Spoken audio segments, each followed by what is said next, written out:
একজন কসাই স্বরাষ্ট্রমন্ত্রী ছিল, তার চোখে আঙ্গুল রেখে সর্বোচ্চ ঢাকা 12 আসনে বিক্ষোভ মিছিল ফ্যাসিস্টের বিরুদ্ধে সর্বোচ্চ আন্দোলন সংগঠন করেছে আমার প্রিয় ভাই ঢাকা মহানগর উত্তর স্বেচ্ছাসেবক দলের সাবেক সাধারণ সম্পাদক 26 নং ওয়ার্ডের জনতার কাউন্সিলর আজিজুর রহমান মুসাব্বির ভাই।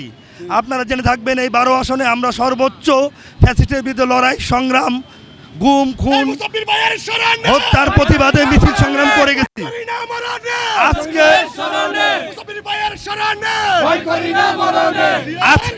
আজকে আমি আওয়ামীকে বলে দিতে যাই, আজিজুর রহমান মুসাব্বির ভাই আমাদের মাঝে নাই, তিনি গুপ্ত হত্যার শিকার হয়েছেন।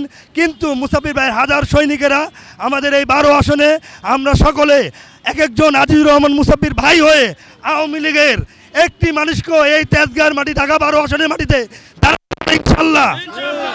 এবং আমি বলতে চাই এই 12 আসনে আওয়ামী লীগের সকল অঙ্গ সংগঠনকে শহীদ আজিজুর রহমান মুসাব্বির সৈনিকেরা আমরা অবাঞ্ছিত ঘোষণা করলাম।